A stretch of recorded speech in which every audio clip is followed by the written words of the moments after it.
The stars had always called to humanity. For thousands of years, people looked up at the night sky and wondered what was out there. They asked if they were alone in the universe. 300 years ago, they finally got their answer.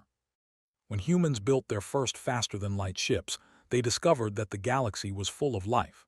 Dozens of intelligent species had built civilizations among the stars. They had cities on distant planets. They had ships that could cross the galaxy in days. They had technology that seemed like magic to human eyes.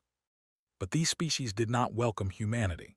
They watched the young species from Earth with cold eyes. They saw humans as children playing with dangerous toys. They saw them as a problem that would need to be solved someday. For 3 centuries, humanity asked to join the galactic community. They sent messages of peace. They offered friendship and trade. Every time they were ignored. Every time their messages went unanswered. Then one day, everything changed. A message arrived on Earth from the Galactic Council. This was the governing body of 12 ancient species who ruled the known galaxy. They had existed for millions of years. They controlled thousands of star systems. And now, for the first time, they wanted to talk to humanity. The message was simple. Humanity was invited to send one representative to Nexus Prime, the great station where the council met. There, humanity could make its case for joining galactic civilization. Earth celebrated. After 300 years of waiting, they finally had a chance. They would show the galaxy that humans were worthy of respect. They would prove that they came in peace. The government of United Earth chose their representative carefully. They needed someone wise and patient, someone who could speak with dignity and grace, someone who truly believed in peace. They chose Park. Was 52 years old. He had silver hair and kind eyes that had seen much of the world. He had spent his entire life as a diplomat. He had ended wars between nations. He had brought enemies together as friends. Everyone who met him felt his warmth and sincerity. When they asked him to represent all of humanity, accepted without hesitation.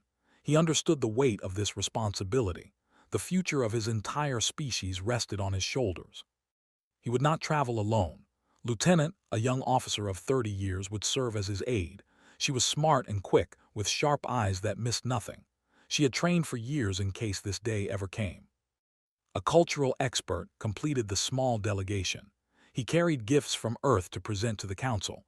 Art from every human culture, music from every nation, small containers holding samples of Earth's plants and animals preserved in stasis fields. They wanted to show the galaxy the beauty of their world. The 3 of them boarded the diplomatic vessel Bright Tomorrow.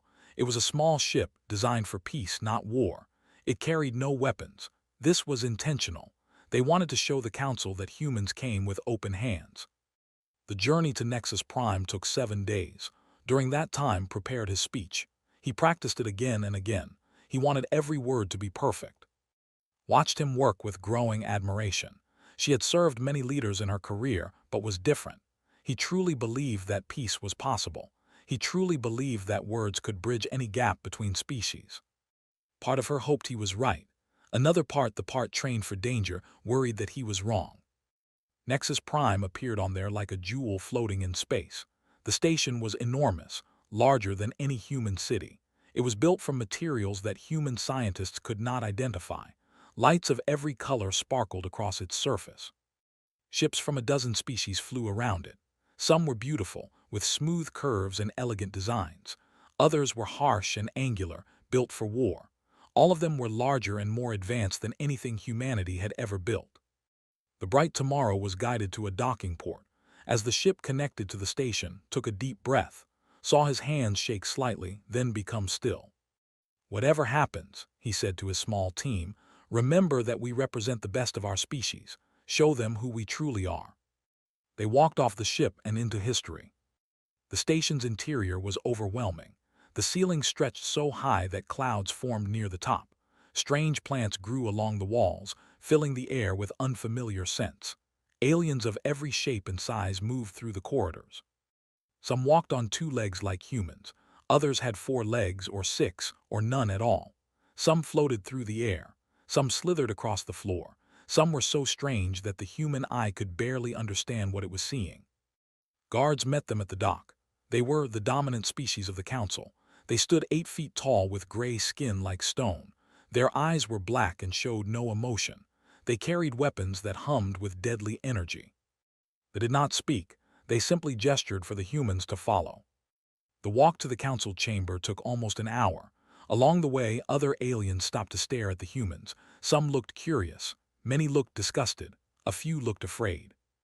Noticed all of this. Her training taught her to read body language, even alien body language. What she saw did not encourage her. These species did not see humans as potential friends. They saw them as something lesser, something unwanted. She kept these thoughts to herself, did not need more worries.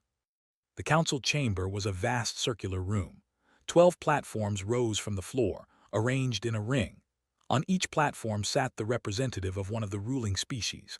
They looked down at the center of the room, where a small circle of light marked where visitors should stand. Walked to that circle alone, and remained at the edge of the room, watching. The chamber fell silent. At the highest platform sat Triumvir, leader of the chairman of the council. He was ancient, his stone-like skin cracked with age, his black eyes fixed on with cold contempt. "Human," said, his voice echoed through the chamber. "You have requested to address this council. You have 5 minutes, speak." Bowed respectfully, then he began to speak. He spoke of Earth and its beauty. He spoke of humanity's long journey to the stars. He spoke of their hope for friendship with other species. He spoke of trade and cooperation and the sharing of knowledge. He spoke of peace. His words were simple but powerful. He did not beg or plead. He offered partnership between equals. He offered a hand in friendship to any species willing to take it. When he finished, the chamber remained silent for a long moment. Then laughed. It was a harsh, ugly sound. "The human speaks of equality," he said. "A species that has existed for mere moments thinks it is equal to civilizations millions of years old. This is amusing." The other council members joined in the laughter. Stood still, his face calm, waiting for them to finish. Raised a hand and the laughter stopped. "We have discussed your species at length," said. "We have watched you for 3 centuries. We have seen your wars. We have seen your violence. We have seen your hunger for expansion." He leaned forward. "Humanity is a disease, a plague that must be contained before it spreads. The council has voted. You will not be admitted to galactic civilization. Your species will be restricted to your home system. You will not expand. You will not grow. You will remain in your cage until you die out naturally, as all primitive species eventually do." Did not flinch. He had prepared for rejection. He had not prepared for this level of contempt, but he remained steady. "Triumvir," he said calmly, "I ask only that the council reconsider. Give us a chance to prove ourselves. Let us show you that humanity can be a positive force in the galaxy." His eyes narrowed. "You dare to question our decision. I respectfully request reconsideration, nothing more." For a moment no one moved, then raised his hand and made a gesture. Guards appeared from the shadows. They grabbed his arms and forced him to his knees. Moved forward instinctively, but more guards blocked her path. Weapons pointed at her chest. "Let this serve as a lesson," announced to the chamber. "This is how the council deals with species that do not know their place." He nodded to one of the guards. The guard raised a neural lance, a weapon that destroyed its target at the molecular level, and pointed at its head. Looked at one last time. His eyes were sad but peaceful. He mouthed 2 words, "Go home." The weapon fired. Ambassador Park, representative of humanity, was gone. Not even ash remained. Screamed, grabbed her and pulled her back. The guards watched but did not stop them from fleeing. They ran through the station's corridors, not caring about dignity or protocol. They ran for their ship as if death itself chased them. Perhaps it did. They reached the bright tomorrow and launched within minutes. As the station shrank behind them, sat at the communication console, her hands shaking but her voice steady. She opened a channel to every human frequency she could reach. "This is Lieutenant of the diplomatic mission to Nexus Prime," she said. "Ambassador Park has been executed by the Galactic Council. This is not a drill. Repeat, this is not a drill." She paused, then spoke 3 words that would change the galaxy forever. "Code activate." Across the stars, humanity heard her message. And humanity prepared to answer. The message reached Earth in less than an hour. Faster-than-light communication carried the words across the void of space at speeds that should have been impossible. Lieutenant's voice, shaking with grief and rage, played in military bases and government buildings across the planet. Code activate. In Seoul, Admiral sat in her office at United Earth Defense Command.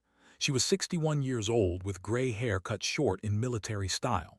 Her face was hard, shaped by decades of service. She had never smiled much, even as a young woman.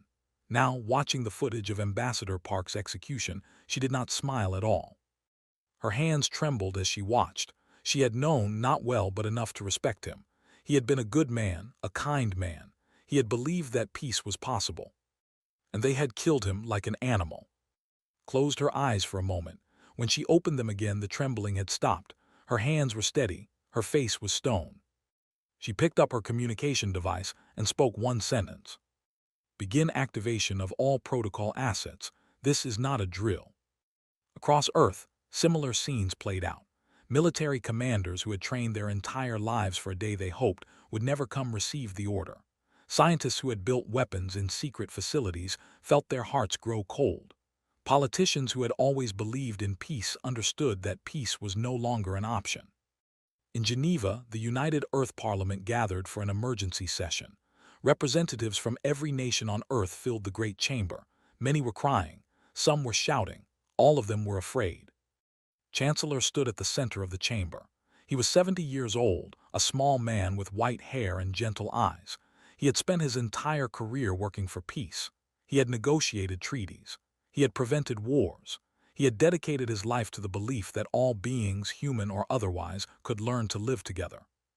Now he stood before his people with blood on his hands. Not literally, not yet, but he knew what was coming. He knew what he was about to order. The chamber fell silent as he raised his hand. I have watched the footage from Nexus Prime, said. His voice was quiet but carried to every corner of the room. I have seen what the council did to our ambassador. I have seen how they laughed as they murdered him. He paused. Park was my friend. I chose him for this mission because I believed he represented the best of humanity. I believed that if anyone could convince the galaxy to accept us, it would be him. His voice cracked slightly. I was wrong. Not about. He was everything I believed him to be. I was wrong about the galaxy. I was wrong to think that kindness could overcome hatred. I was wrong to think that an open hand would be met with anything but violence. He straightened his shoulders. For 300 years, we have prepared for this moment. We hoped it would never come. Every leader, every scientist, every soldier who worked on the protocol prayed that we would never have to use it. We built weapons of unimaginable power and hoped they would rust in their hangars forever. He looked around the chamber. That hope is dead. Park killed it when he died. Reached into his pocket and pulled out a small device. It was simple, almost ordinary looking, but every person in the chamber knew what it was. The Extermination Protocol requires authorization from the Chancellor and confirmation from Parliament. I am giving my authorization now.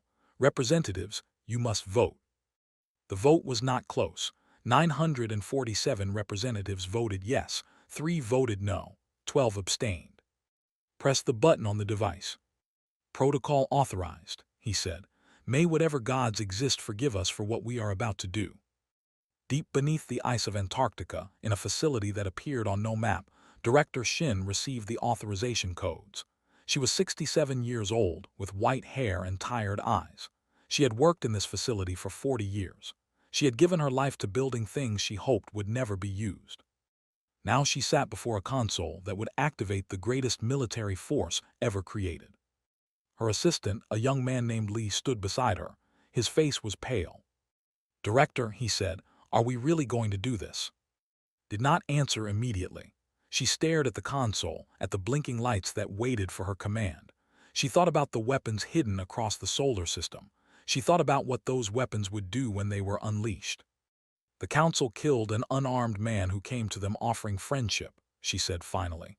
They laughed while they did it. They told us we were a disease that needed to be contained. She turned to look at. For 3 centuries, we showed the galaxy our peaceful face. We pretended to be weaker than we were. We let them think we were children playing with toys. And in return, they murdered our ambassador on the floor of their own chamber. Her voice hardened.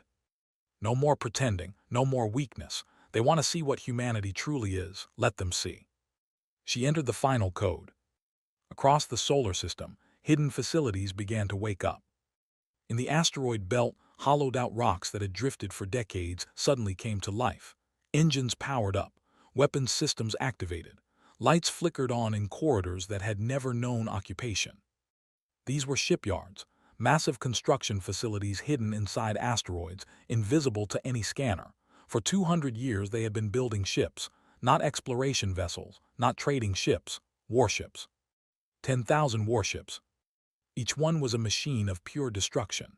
The smallest was larger than any ship the Council had ever built. The largest were planet killers, capable of cracking a world in half with a single shot. On the moons of Jupiter and Saturn, more facilities awakened. These produced soldiers, not normal humans but something more, something enhanced. The enhancement program had begun 2 centuries ago. Scientists had taken volunteers and improved them. Stronger bones, faster reflexes, sharper minds, bodies that could survive in vacuum, eyes that could see in darkness. These enhanced humans were weapons in human form. There were millions of them. They had trained in secret for generations. They had waited for the day when they would be needed. That day had come. In a facility hidden in the folds of hyperspace itself, artificial intelligences began to stir. These were battle networks, thinking machines designed for one purpose: war. They could coordinate thousands of ships simultaneously. They could calculate trajectories and attack patterns in microseconds. They could adapt to any enemy, any situation, any threat. Admiral watched the activation reports flood into her command center. Ship after ship came online. Soldier after soldier reported ready for duty. The numbers were staggering.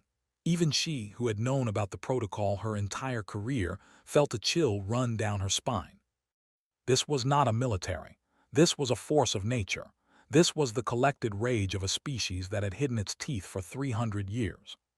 Her aide, Captain Ryu, stood beside her. He was young, barely 40, but his face was grim.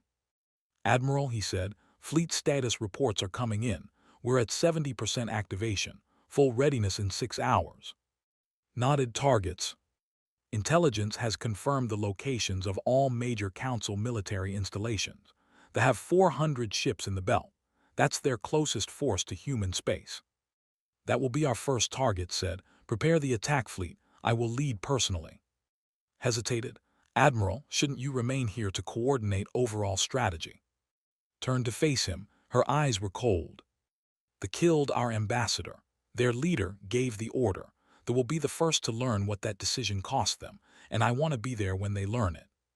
She walked to the window of her command center and looked out at the stars. "For 300 years we asked the galaxy for peace. We begged them to accept us. We showed them only kindness and patience." She turned back to, "That era is over. The galaxy wanted to know what humans are capable of. They are about to find out." Across Earth, the mood was strange. People did not celebrate the activation of the protocol. There were no parades, no cheering crowds. Instead, there was a quiet determination, a cold resolve that spread from person to person like frost spreading across a window. Everyone understood what was coming. Everyone knew that humanity was about to commit acts that could never be undone. Some were afraid, some were eager, most were simply ready. The Council had made its choice. Now humanity would make its answer. In orbit around Earth, the first warships began to gather. They were black against the darkness of space, visible only by the faint glow of their engines. They moved with terrible grace, these instruments of extinction. Admiral boarded her flagship, the Unyielding. It was 7 kilometers long, bristling with weapons that the Council had never seen. It carried a crew of 10,000 enhanced soldiers.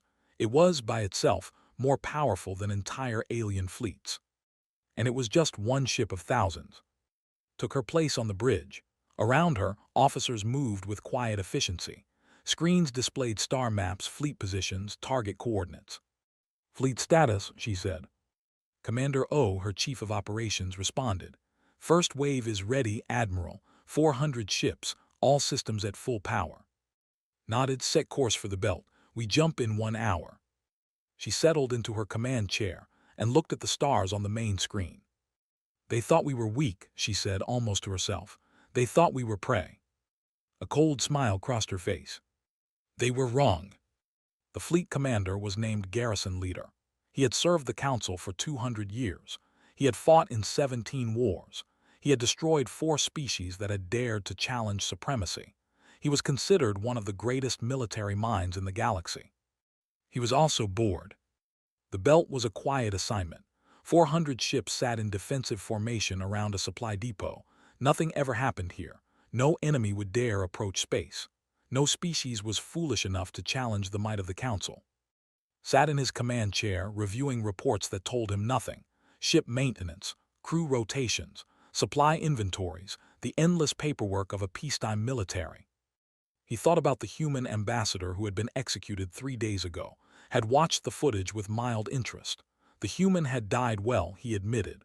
No screaming, no begging, just that quiet acceptance in his eyes. Still, it changed nothing. Humans were a minor species on the edge of known space. They had no military worth mentioning. Their ships were primitive. Their weapons were laughable. The Council had contained dozens of similar species over the humans would be no different. An alarm suddenly screamed through the bridge. Sat up straight, his boredom vanishing instantly. Alarms on a warship meant only one thing. "Reports," he commanded. His tactical officer's voice shook. "Garrison leader, we're detecting hyperspace signatures, multiple contacts. They're appearing inside our defensive perimeter." That was impossible. Hyperspace jumps required precise calculations. Ships emerged at safe distances from planetary bodies and defensive installations. No species could jump directly into a combat zone. The mathematics simply did not allow it. "How many contacts?" demanded. The tactical officer was silent for a long moment. When he spoke, his voice was barely a whisper. 400, garrison leader. 400 ships there. They're human." On the bridge of the Unyielding, Admiral watched the fleet appear on her screens. They were exactly where intelligence had said they would be. 400 ships in standard defensive formation. Unprepared, unaware. "All ships have emerged successfully," Commander O reported. "Formation is holding. Weapons are charged." Captain Ryu looked up from his tactical station. "Admiral, they are scrambling. They're trying to raise shields and power weapons. They didn't expect us." "Of course they didn't," said. "They thought direct hyperspace insertion was impossible. They never imagined anyone would develop the technology." She smiled, but there was no warmth in it. That was their first mistake. Their second was killing Ambassador Park. She stood from her command chair. "Open a channel to all ships. I want every human in this fleet to hear me." The communications officer nodded. "Channel open, Admiral." Voice carried across 400 ships. Tens of thousands of human soldiers heard her words. "This is Admiral. 3 days ago, the Galactic Council murdered our ambassador in cold blood. They executed an unarmed man who came to them offering peace. They laughed as they did it." She paused. "Today, we deliver our response. They thought humans were weak. They thought we were primitives who could be contained and forgotten. They were wrong." Her voice hardened. "The ships before us belong to the species whose leader ordered Ambassador Park's death. They are not innocent. They are soldiers who served the regime that murdered our diplomat. They made their choice when they put on that uniform." She raised her hand. All ships opened fire. 400 human warships fired simultaneously. The weapons humanity had developed in secret were unlike anything the galaxy had ever seen. Plasma lances that burned at temperatures hotter than stars. Kinetic accelerators that fired projectiles at near-light speed. Disruption beams that tore molecules apart at the quantum level. The shields, which had protected them for millions of years, lasted approximately 2 seconds. Garrison leader never had time to give an order. One moment he was watching the impossible human fleet appear on his screens. The next moment his ship was gone, not damaged, not crippled, gone, vaporized in an instant by weapons that should not exist. Across the belt, 400 ships died in less than a minute. Some tried to return fire. Their weapons splashed harmlessly against human shields that glowed with absorbed energy. Some tried to flee. Human ships were faster. Some tried to surrender. Their signals were ignored. When it was over, Admiral sat back in her chair. The tactical display showed nothing but debris where the fleet had been. "Casualty report," she said. Checked her console. "Admiral, we have no casualties, no damaged ships, no injuries." Nodded. She had expected this. Human ships were designed to fight against enemies far more powerful than the. This battle had been a test, a demonstration. Record the time, she said. The Battle of Belt lasted 11 minutes. Let history remember this as the moment the galaxy learned to fear humanity. But the Battle of Belt was only the beginning. Across the galaxy, human fleets appeared simultaneously at 17 strategic locations. This was the genius of the Extermination Protocol. For 300 years, humanity had not only built weapons and ships, they had studied their enemies. They had learned every secret. They knew where every military base was located. They knew every supply route. They knew every weakness. On the planet, home to the hive mind species that had called humans genetic mistakes, a human fleet appeared without warning. They had no military. They were a peaceful species who relied on the Council for protection. The Council was not there to protect them. Fleet Commander Song led the assault personally. Her ships surrounded the planet and broadcast a simple message. Your leaders insulted humanity. Your species supported our containment. You have 1 hour to evacuate your cities. After that, we begin bombardment. They did not believe the humans would actually attack a civilian population. They were wrong. After exactly 1 hour, fleet opened fire, not on cities but on the massive biological structures that housed the hive minds. Without these structures, they could not coordinate. They could not think as one. They became billions of confused individuals instead of a single powerful intelligence. The civilization collapsed in 3 days. On the borders of Council space, General Nam led ground forces against a warrior species that had boasted of conquering 100 worlds. There were massive creatures, standing 10 feet tall with armored skin and crushing strength. They had never lost a ground war. They lost this one. Enhanced soldiers moved through defenses like ghosts. They were faster, stronger, and smarter than any creature they had ever faced. They fought without mercy. They showed no fear. The leader, War Master, challenged to single combat, following the ancient traditions of his people. Accepted. The fight lasted 12 seconds. Who had killed thousands of enemies with his bare hands, could not land a single blow. Moved like water, dodging every attack, striking with surgical precision. When fell, stood over his body and addressed the watching army. Your War Master is dead. Your fleet is destroyed. Your planet is surrounded. Surrender now and some of you may live. Resist and you will all die. The surrendered. News of humanity's attack spread across the galaxy faster than any fleet could travel. Species that had ignored humans for centuries suddenly paid very close attention. Species that had laughed at the executed ambassador suddenly stopped laughing.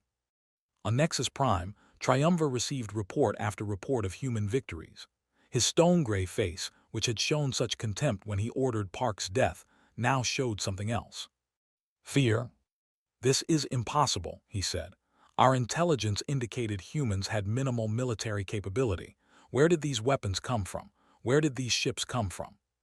His advisors had no answers. Then a message arrived. It was broadcast on every frequency in every language used by Council species.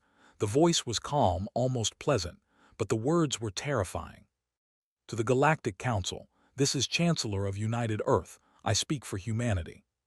Ordered the message played on the main screen. Appeared. He looked old and tired, but his eyes burned with cold fire. 3 days ago, you executed our ambassador. You murdered a man who came to you with nothing but hope for peace. You laughed as you killed him. You called humanity a disease. He leaned forward. You were right about one thing. We are a disease, a plague, a force of destruction that you have foolishly awakened. His voice grew harder. We offered you friendship, you gave us death. We offered you peace. You gave us war. Very well, you have made your choice. Now live with the consequences. This is not a negotiation. We will not accept your surrender. We will not listen to your pleas for mercy. You showed us no mercy when we were weak. We will show you no mercy now that we are strong. He stood. The Extermination Protocol is active. Every species that supported our containment, every species that laughed at our ambassador's death, every species that considered us less than worthy of respect will learn what that decision cost them. This message is not an ultimatum. It is a notification. Your destruction has already begun.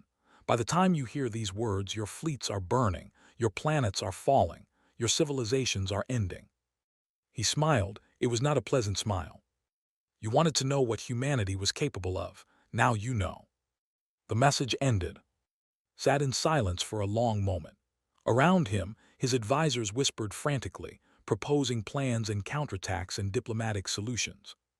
But knew the truth. He had seen the reports. Human fleets were everywhere. Human weapons were unstoppable. Human soldiers were invincible. He had killed one human. In return, humanity would kill billions. He had thought he was removing a nuisance. Instead, he had awakened a monster. And now that monster was coming for him. 6 months after the execution of Ambassador Park, the galaxy burned. Human fleets moved from system to system with terrible efficiency. They did not conquer planets. They did not occupy territories. They simply destroyed. Military bases were reduced to ash. Defensive fleets were vaporized. Any ship that raised weapons against humanity was eliminated without mercy. The 12 species of the Galactic Council, who had ruled the stars for millions of years, found themselves helpless against an enemy they had dismissed as primitive. General Nam led the ground assault on Prime, the of the species whose leader had ordered Park's death. His enhanced soldiers landed on the surface in the dead of night. They moved through the alien cities like shadows, like ghosts, like death itself. They were a warrior species. They had conquered hundreds of worlds. They had destroyed civilizations that had existed before their own species learned to walk upright. They did not surrender. They did not retreat. They fought for every street, every building, every inch of ground. It did not matter. Soldiers were not normal humans. They were enhanced, improved, perfected. Their bones were reinforced with materials harder than steel. Their reflexes were faster than any natural creature could achieve. Their eyes could see in total darkness. Their bodies could survive wounds that would kill any other being. More importantly, they were angry. Every soldier knew the story of Ambassador Park. Every soldier had seen the footage of his execution. Every soldier carried that memory like a burning coal in their chest. They fought not just as soldiers, but as avengers. The who had never known fear learned to fear. Walked through the streets of the capital as his soldiers secured the city. Buildings burned around him. The screams of the dying filled the air. It was a symphony of destruction, and he was the conductor. His communication device buzzed. A message from Admiral. General report. The capital is ours, said. Resistance is collapsing across the planet. We estimate complete control within 48 hours. Casualties. Minimal, the fight hard, but they can't hurt us. Their weapons barely scratch our armor. There was a pause.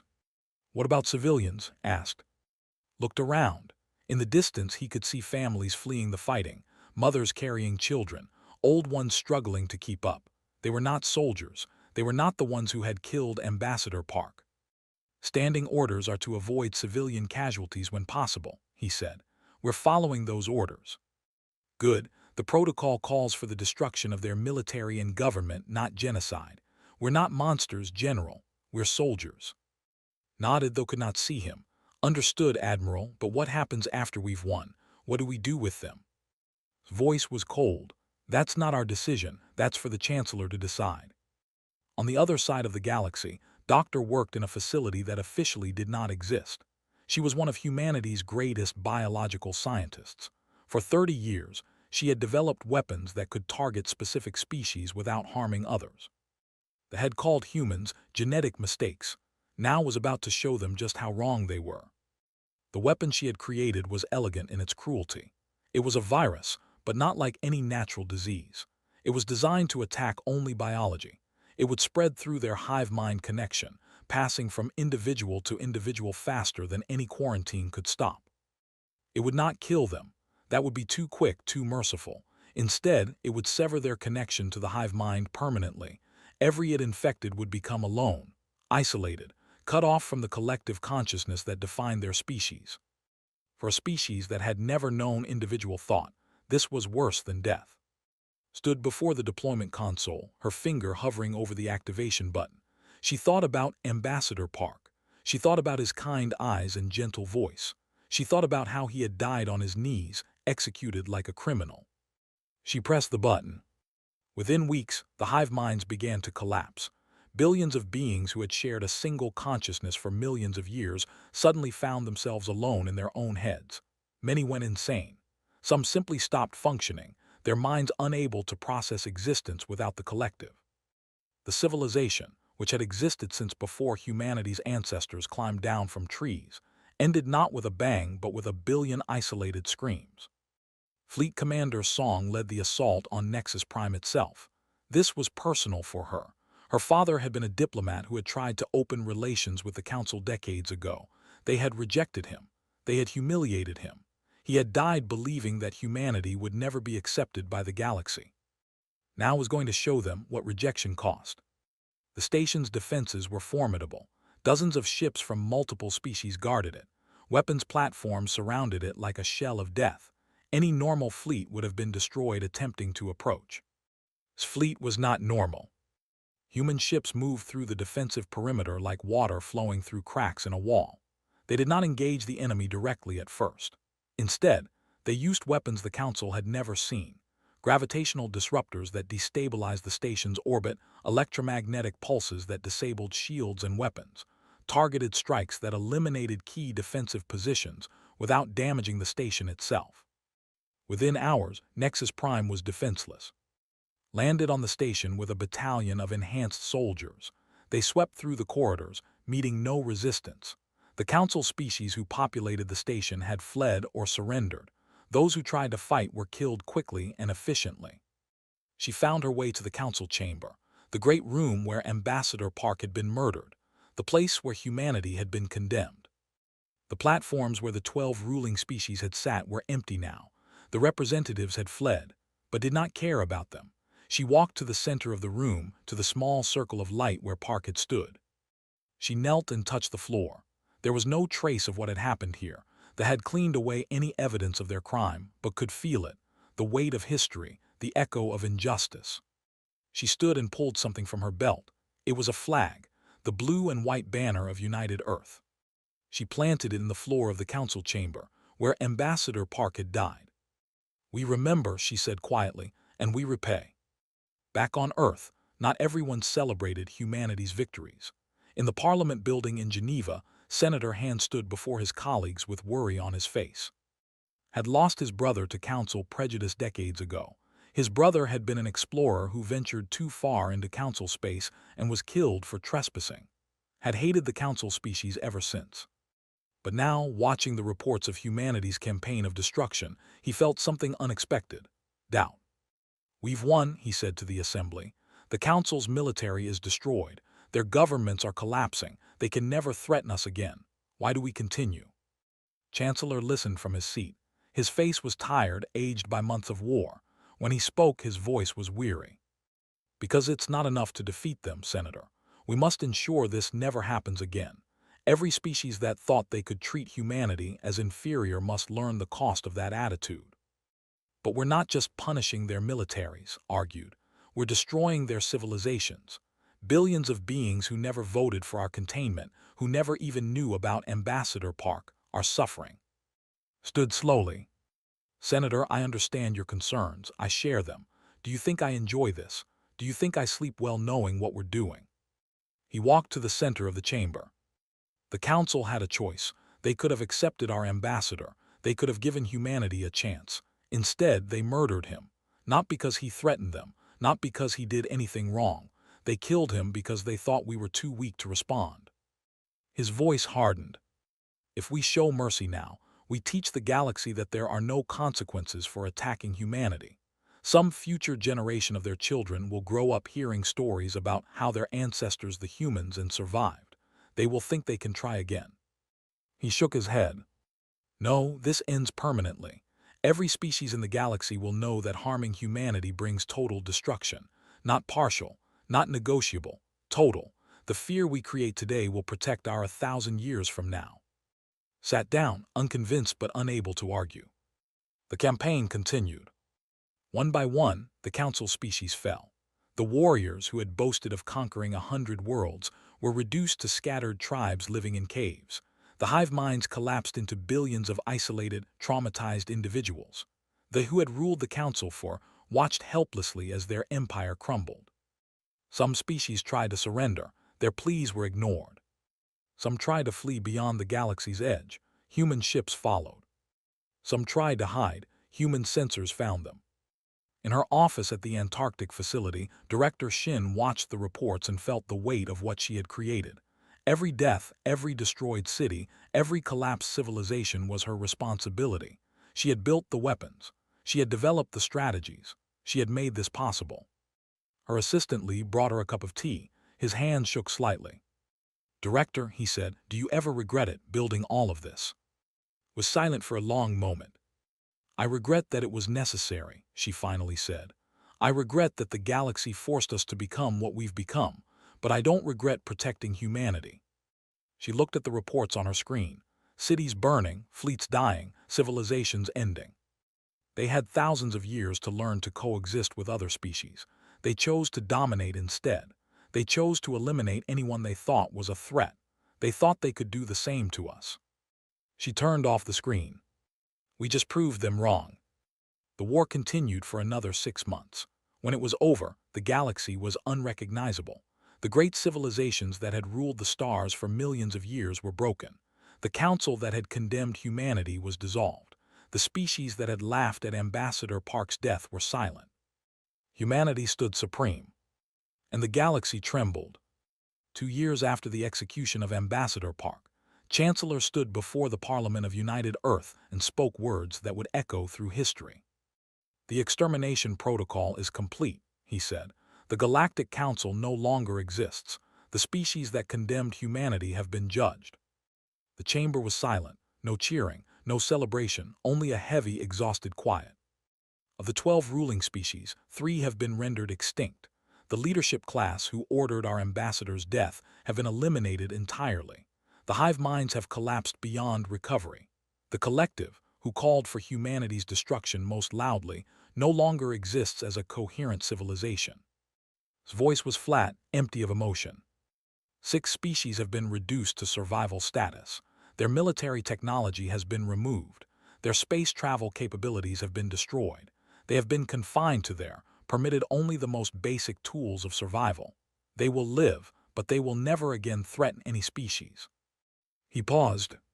3 species have been placed under human oversight.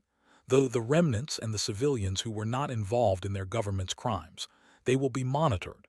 They will be guided. In time, perhaps, they may be allowed to rejoin galactic society. He looked around the chamber. This is humanity's victory. This is also humanity's burden. We have become the rulers of a galaxy we set out to join as equals. We have become the very thing we once feared, the dominant power that all others must answer to. He sat down heavily. "I pray we wield this power more wisely than those who came before us." The galaxy was quiet now. Where once 1,000 civilizations had filled the stars with chatter and conflict, now there was mostly silence. Human ships patrolled the old trade routes. Human administrators oversaw the reconstruction of shattered worlds. Human law was the only law that mattered. Admiral retired from military service 6 months after the protocol ended. She was 63 years old and felt much older. The woman who had led humanity's fleets to victory wanted nothing more than to stop fighting. She returned to Earth, to a small house in the mountains of Korea. There, she planted a garden. She grew vegetables and flowers. She tended the soil with the same hands that had ordered the destruction of alien fleets. Sometimes visitors came to see her. Young officers who wanted to hear stories of the Great War, politicians who wanted her endorsement, reporters who wanted interviews. She turned them all away. Only one visitor was ever welcome. Lieutenant, who had been Ambassador Park's aide, who had witnessed his murder, who had sent the message that started everything. Visited once a year on the anniversary of his death. They would sit in the garden and drink tea and not speak much. There was nothing to say. They had both done what needed to be done. They both lived with the weight of it. On one such visit, finally asked the question that had haunted her for years. "Admiral, was it worth it?" Was quiet for a long time. She looked at her garden, at the flowers blooming in neat rows, at the vegetables growing strong and healthy. Life creating itself from dirt and water and sunlight. Ambassador Park believed in peace, she finally said. He believed that all beings could learn to live together. He died for that belief. She picked a flower from the garden and held it gently. "I don't know if what we did was right. I don't know if the galaxy is better or worse for humanity's victory, but I know one thing." She looked at No one will ever again kill a human ambassador and laugh about it. No one will ever again treat humanity as less than worthy of respect. The price we paid for that certainty was terrible, but at least we will never have to pay it again. Nodded slowly. It was not a satisfying answer. Perhaps there were no satisfying answers to questions like this. Director Shin died peacefully in her sleep 2 years after the protocol ended. She was 70 years old. She had spent her entire adult life building weapons she hoped would never be used, and her final years living with the knowledge that they had been used devastatingly. Her assistant Lee inherited her position and her responsibilities. He oversaw the dismantling of the most terrible weapons, the ones that could crack planets and sterilize star systems. These were buried in the depths of dead moons, hidden away but not destroyed, just in case. Hoped they would never be needed again. He also knew that hope was not a strategy. Triumvir, the leader who had ordered Ambassador Park's execution, did not survive to see the protocol's completion. When human forces reached his hiding place on a remote moon, he tried to surrender. He offered information, alliances, anything to save his life. General Nam personally accepted his surrender. Then he broadcast the footage of Park's execution on every screen in the room. "Do you remember this?" asked. Did not answer. "This man came to you offering peace. He carried no weapons. He threatened no one. He asked only that humanity be given a chance." His voice was calm, almost gentle. "And you killed him. You murdered him in front of his friends and colleagues. You laughed while you did it." He drew his sidearm. "The law of the protocol is clear. Those who ordered violence against humanity face the same violence in return." Tried to speak, tried to plead, tried to explain that he had only been following council policy, that he had not personally hated humans, that he was sorry. Did not listen. The galaxy learned about its death within hours. The message was clear. There was no hiding from human justice, no excuse that would be accepted, no plea that would be heard. Some called it barbaric, some called it necessary, everyone understood it. Fleet Commander Song became the first human governor of the former council territories. It was a job she had not wanted but could not refuse. Someone had to bring order to the chaos humanity had created. Someone had to rebuild what had been destroyed. She ruled with an iron hand but tried to be fair. She established schools where young aliens could learn about humanity and its values. She built hospitals to heal the wounded. She created programs to help the surviving species rebuild their shattered societies. She never forgot what the council had done, but she also understood that hatred could not be the foundation of a new galactic order. On the 10th anniversary of Ambassador Park's death, she gave a speech that was broadcast to every inhabited world.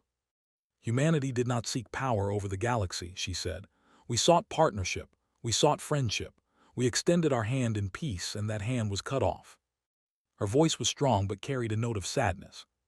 "What followed was terrible. Millions died. Civilizations fell. The galaxy will never be the same."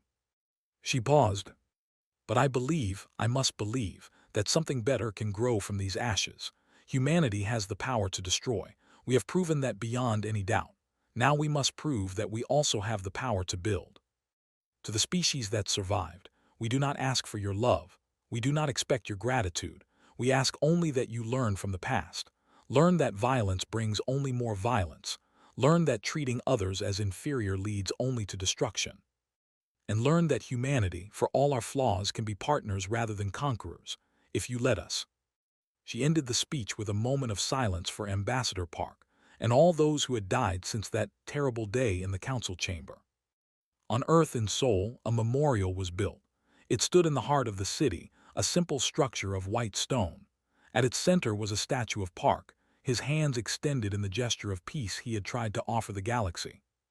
Below the statue were inscribed 2 sentences. "He offered friendship, they chose blood."